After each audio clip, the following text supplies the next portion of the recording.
Pozdravljene, spoštovane gledalke in cenjeni gledalci. Mehko kot britev je naslov napete kriminalke, ki bralca popelje na doslej malo znana polja prostitucije za izbrane predstavnike nekdanje oblasti. Avtorica knjige je Milena Miklavčič, ki jo prav lepo pozdravljam v naši oddaji. Dobrodošli. Dober dan želim. Tokrat ste se odpravili na polje kriminalk. Zakaj pravzaprav?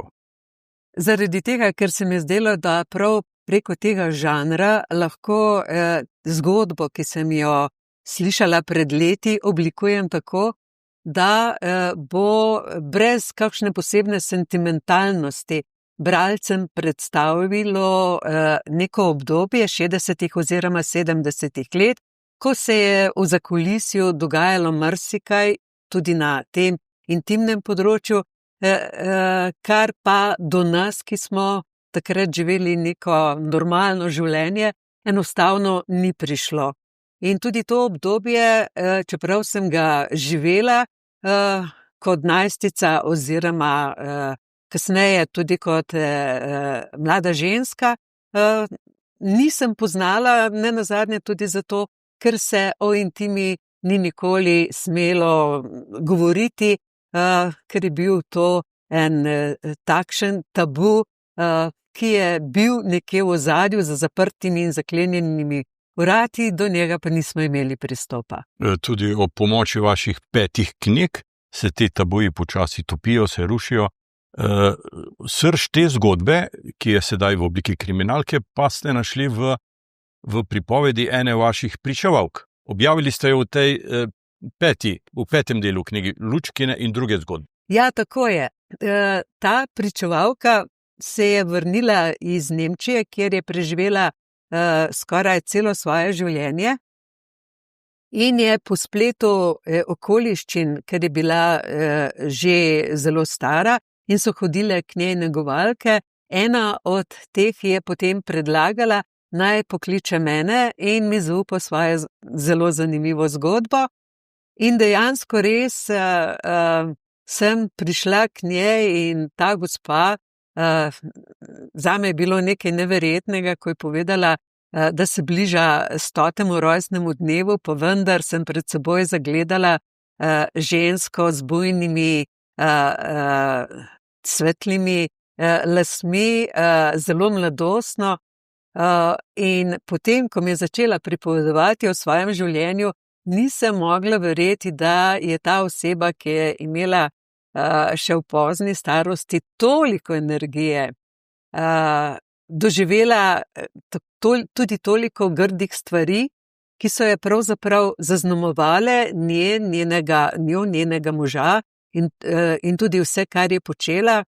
Tako da sem že na poti proti domu sklenila sama pri sebi, da bo treba, da moram iz te njene zgodbe narediti še kaj več, kot samo, da jo v neki primerni dolžini objavim v knjigi Ogenj, rit in kače niso za igrače. Dogajalni prostor ste postavili v trikotnik od Trsta do Ljubljane in do Münchna, ožji prostor pa od Idrije, Žirov in Logatca.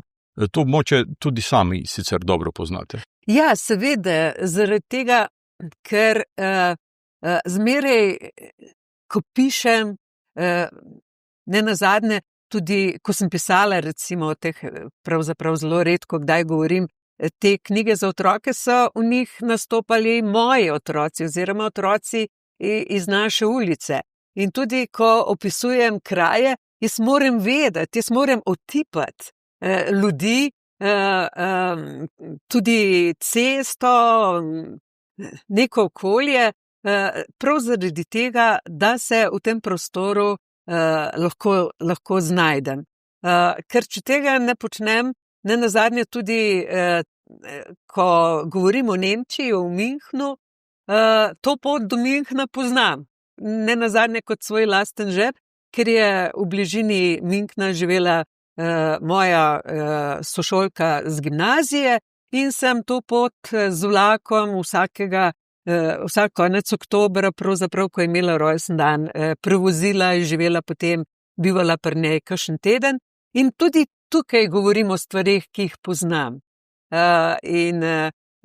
v te svoje rodne kraje pa sem to celotno dogajanje prestavila predvsem zaradi tega, da sem tudi lažje opisala vse te glavne like, ki v knjigi nastopajo, ker sem si jih pač izposodila iz prejšnjih knjig Ogenj, rit in kača niso za igrače, tako da pravzaprav je vsak ta junak tudi iz te moje knjige Mehko kot britev pravzaprav človek iz mesa in krvi, vendar sestavljen iz različnih zgodb, iz različnih posameznih delov, ki so pač bili vzeti iz nekih drugih zgodb. Zaplet kriminalke se zgodi potem, ko domačini odkrijejo pravzaprav nenavadni trupli, okosti dveh trupel in kriminalisti sumijo, da je šlo za nasilno smrt.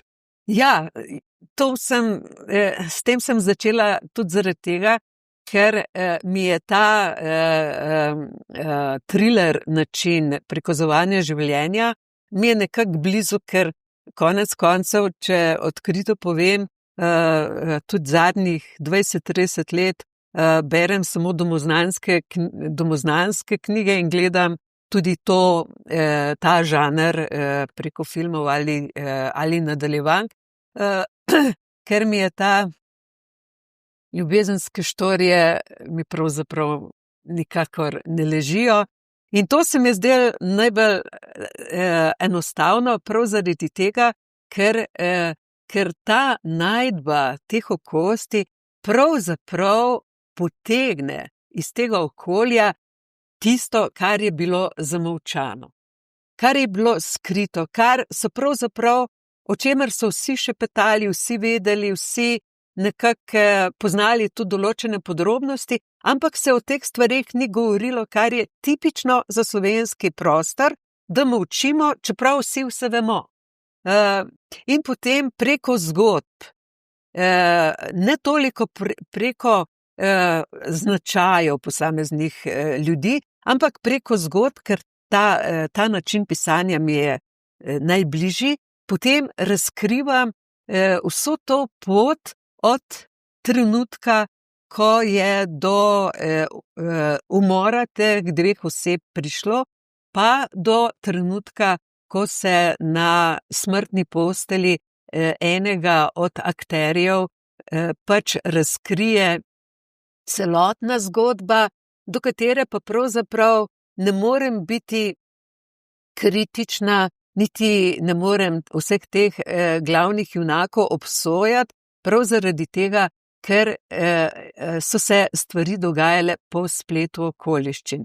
In že takrat, ko sem poslušala to mojo sogovornico, ki mi je pripovedovala zgodbo, ki je služila za osnovo, to pomeni za odskočno desko, sem se na poti domov vprašala, kaj bi pa jaz naredila na njenem mestu, kako bi odreagirala.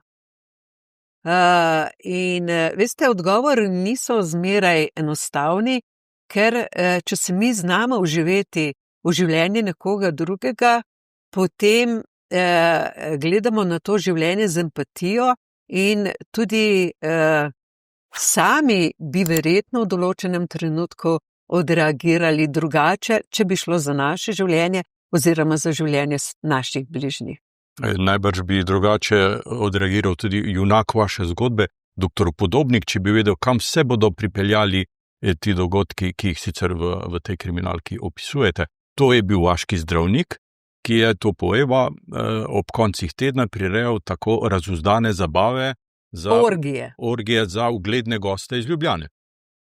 Ja, točno tako. In zakaj sem tega zdravnika postavila v en izmišljen kraj imenovan Žagarije, to se pravi na prehodu od Žirov sem do Idrije. To sem storila zaradi tega, ker sem se spomnila na svojega otroštva, da sta v naši neposredni bližini živeli mati in hči, Marica in Viktorija, ki sta se pač ukvarjali s to Najstarejšo obrtjo? Najstarejšo obrtjo s prostitucijo. In kot otrok, ko smo sedeli na tretovarju pred hišo, so po tisti ozki vaški poti sem in tja pripeljali tudi Mercedesi. In takrat, tam v 50-ih, 60-ih letih, je veljalo, da imajo Mercedese samo politiki. In smo potem vedeli, zdaj pa prihaja k tema dvema ženskama nek politik iz Ljubljane, ki si želi olajšati svoje telesno energijo na tak ali drugačen način. No, in tudi ti drobci tega spomina so pripomogli, da je ta doktor Podobnik bil nastanjen na teh žagarijah, ker je bil nekako zadolžen za te orgije, kamor je hodila takratna politična, gospodarska, kulturna elita in nenazadnje tukaj ima eno tako zakulisno, pa po moje dokaj pomembno vlogo tudi Podobnikov prijatelj, ki je bil duhovnik, ki je za vse skupaj vedel, ampak je zaradi takšnih in drugačnih koristi molčal. To pomeni vsa takratna elita in ker vem tudi iz drugih zgodb, ki so mi jih pripovedovali, da so bili moški tega časa, ki so dali skozi vojne grozote, precej obremenjeni tudi s temi grozotami in tudi zaradi tega je bila njihova spolnost precej drugačna. Kot si lahko predstavljamo, bila je zelo grozljiva, nasilna do žensk in marsikatero žensko so tudi v resnici so ji povzročili nepopravljive poškodbe, so ji raztrgali zadnjik, ji uničili pravzaprav življenje s tem, da ni mogla nikoli več zadrževati blata. Skratka, vse te stvari sem nekako strnila v to podobo doktor Podobnika, ki verjetno glede na to, da je imel tudi svetlejšo plat, zelo je skrbel za svoje bolnike, recimo skrbel je za to, da jim je pomagal, recimo vpletla sem tudi eno zgodbo, kako je rešil nekega dečka, ko ga je čez drn in strn pripeljal v Idrijo, da so dali temu dečku injekcijo, ker so ga pač opikale čebele. Skratka, ni bil samo negativni lik, bil je tudi zelo pozitiven lik in tudi glavni junakini je pravzaprav, ko je rojevala, ji je rešil življenje, vendar o tem, kje se je spočel otrok, ki ga je rojevala že v zakonu, ker se je pač poročila z naključnim moškim, ki ga je pač srečala, nista nikoli govorila. To pomeni, da je bil tudi ta molk, ki je bil zarezan med njima, kot med nekako glavnima junakoma, je nekako simboliziral vse tisto naše življenje nekoč in danes, ko gredo mnogi ljudje s svojimi težkimi travmami v grob, namesto da bi o teh travmah govorili in si morda tudi tik pred zdajci, kot preden dobijo tako imenovano maziljenje, se rešili teh muk in z lažjo dušo nekako zapustili ta svet. V knjigi se dotaknete tudi problematike ukradenih otrok, nezaželenih otrok iz teh orgij, kot ste sami rekli, pa tudi financiranje teh dejavnosti, vpletate udbo, tajne sklade, ki naj bi bili aktivni še po osamosvojitvi države. Ja, o teh tajnih skladih mi je pripovedoval gospod, ki je delal v eni od teh igralnic. Delal je v igralnica in bil je zelo aktiven, ne bom sicer povedala na katerem področju, nekoč iz tega časa v tem baru Nebotičnikov. No, in tudi on me je precej poučil, kako so kako so angažirali ženske, ki so prihajale iz cele bivše države, največ je bilo Beograjčank, na kakšen način so jih tudi trenirali za to, da so bile na voljo takratni eliti. No, in on mi je med drugim tudi razlagal, da vse te izkupičke niso nosili na banko, ampak da so jih nosili nekemu odvetniku, kam in na kakšen način pa je ta odvetnik ta denar potem skanaliziral do ljudi, ki so bili nad njim, pa mi on ni znal povedati. Tako da po drugi strani pa sem to po svoje razumela, saj je bil to tudi čas, ko pravzaprav bančnega poslovanja niti v praksi nismo poznali do bančnega poslovanja. Recimo, da bi tudi plače dobivali na banko, je prišlo šele potem, kasneje v 80-ih, 90-ih letih, prej se je pa vse nekako delalo na roko. In tudi ta zgodba tega gospoda, ki je delal v igralnici, mi je dala eno tako, bom rekla, zanimivo izhodišče s tem, da je on tudi povedal, da so imeli v nekaterih hotelih posebne sobe, ki so bile ozvočene. To pomeni, da se je vse tisto, kar se je tam dogajalo, da je nekdo nekje za eno steno poslušal, in na ta način so potem lovili določene ljudi, ki so jih hoteli kompromitirati in so jih potem izsiljevali in tako naprej. Tako da njegove zgodbe so mi veliko pomagale tudi pri ustvarjanju tega sklada Donovan, s tem, da sem potem ta sklad nekako mu pustila živeti še v aktualnem trenutku.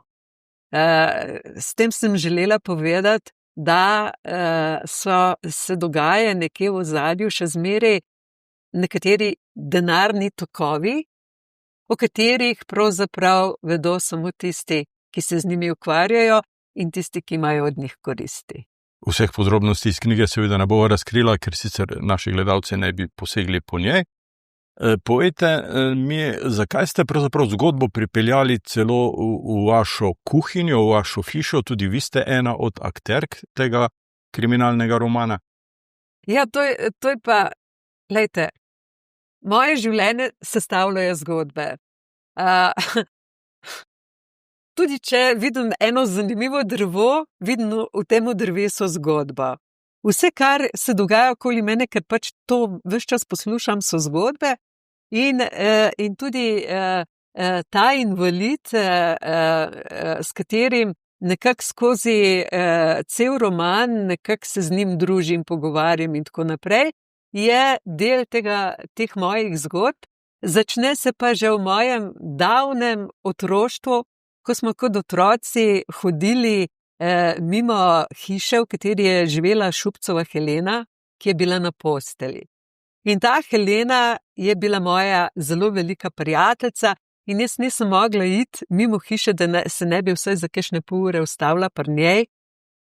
In ona je bila ena tistih, ki je želela že takrat, veste, ko sem bila še otrok, 1., 2., 3. razred, da se mi o tem, kaj se dogaja zunaj sobe, kjer je v tisti taki prastari kočori, ki je že zdavnaj ni več, kjer je živela skupaj z svojo mamo, da si mi ta svet prinašala in veliko teh invalidov sem spoznala tudi preko svojega radijskega dela, to je bilo dosti kasneje, in nekako so mi ti ljudje, ki so na nek način porinjeni na rob družbe, hendikepirani, hkrati pa neizmerno željni te človekove prisotnosti, kar je tudi meni pisano na kožo, to mi je zelo blizu in nisem imela srca, da tega nekako kot eno tako vezno tkivo ne bi vnesla tudi v knjigo, ker nenazadnje je potem ta knjiga pravzaprav je tudi v kar nekaj poglavjih sem vnesla tudi svoje avtobiografske spomine, zlasti v tistih poglavjih med odnosom Verene in njene hčere Mirjane, ker se mi zdi, da ima knjiga še eno dodano vrednost, če je v njej tudi nekaj zelo intimnega, nekaj zelo osebnega, s čimer se lahko avtor poistoveti. Ste za to knjigo že prodali pravice za film nadaljevanko? Ja, veste, iz tega umetniškega sveta do žirov je zelo daleč. Včasih imam občutek, da živim na Luni, na Marsu in že takrat, ko se je naša Djukićeva in posnela po moji prvi knjigi film Babičino seksualno življenje, ki je bil nagrajen celo s tem Oskarjem v Reykjaviku, sem rekla, to je nemogoče. To je nemogoče, kako me je sploh našla, sploh ker nisem del tega umetniškega kulturnega mehurčka. No, in tudi letos, ko sem šla na ta festival, filmski festival v Regensburg, sem rekla, ja, kako so me pa našli.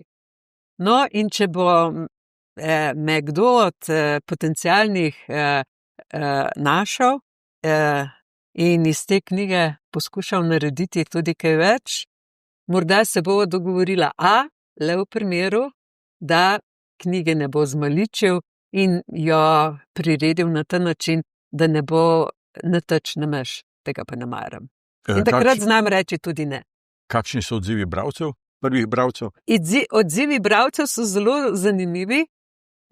Nekateri mi rečejo, kako to, da se izogibam čustvenim opisom, to pomeni, da se več kot toliko ne posvečam neveselju, netrpljenju, ne opisujem niti narave, ki me obdaja, ampak da se bolj osredotočam na te zgodbe in preko njih želim graditi to napetost v knjigi. In ko povem, da so pač zgodbe tiste, ki me bolj zanimajo, ljudje razumejo, ne postavljajo več toliko vprašanj. Je pa res, da vsi odzivi, ki so bili do zdaj, prišli do mene, pravijo, da so jo prebrali na dih, kar pomeni, da jaz temu rečem, da je knjiga vredna greha. Lahko poveva še nekaj vaših osebnih podatkov. Ste letnik 52, žirovka, kot vsi vemo, mama 4 otrok. Od leta 88 ste nekako v javnem življenju, delali ste na radiu Žiri, sodelovali ste tudi na televiziji pri oddaji Pomagajmo vsi. Četrt stoletja ste v Gorenjskem glasu objavljali poseben podlistek Usode, iz tega mislim, da je išla tudi knjiga. Kasneje, leta 15 je RTV Slovenija o vas posnela tudi dokumentarni film in kasneje tudi Urška Djukić, ta animirano dokumentarni film, francosko-slovenski animirani dokumentarni film, ki je bil opažen tudi v mednarodnih filmskih krogih. Sami ste zapisali, da ste imeli v teh letih več kot 1200 literarnih dogodkov. Povejte nam, kaj vas žene, da greste tako pogosto med ljudi? To je strast. Veste, jaz živim v Žireh, dejansko res nimam tistega kroga prijateljic, s katerimi se marsikdaj ženske pohvalijo, ker ga ne rabim. Imam pač veliko družino, zdaj je 5 vnukov, tistih, ki me okupirajo v času, ko nisem za računalnikom. Potrebujem pa ta stik z ljudmi tako kot dihanje. In ko grem na literarne večere, recimo zdaj ta teden grem v Brežice, potem konec tedna grem v Vače, kjer me čaka ena zelo zanimiva zgodba, tudi en stoletnik mi jo bo povedal.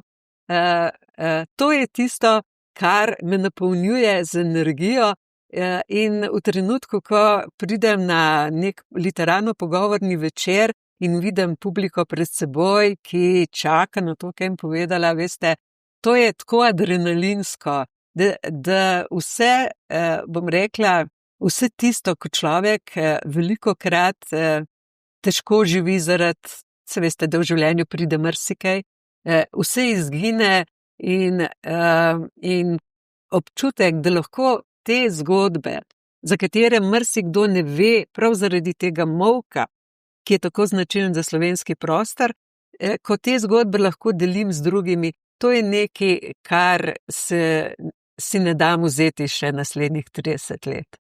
O čem pišete v teh tednih? V teh tednih že začena, oziroma že nekaj časa pišem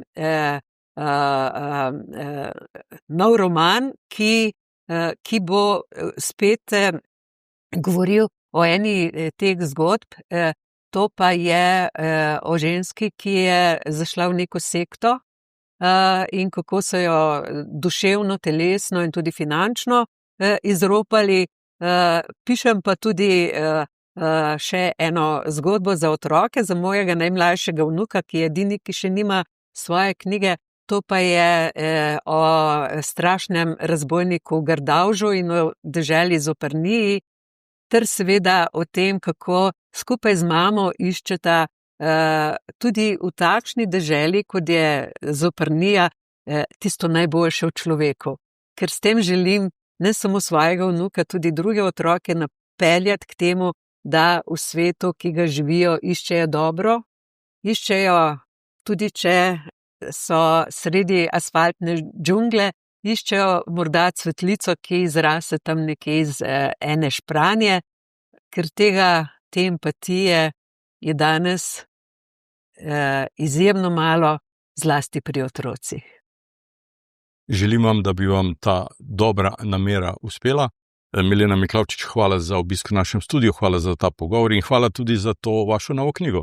Ja, hvala in jaz upam, da jo bodo tudi vaši bralci z veseljem jemali v roke.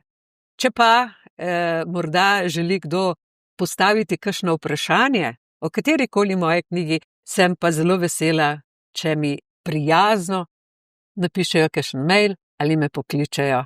Poudarek je na prijazno. Vsekakor. Vam, spoštovane gledalke in cenjeni gledalci, pa hvala za pozornost in seveda srečno.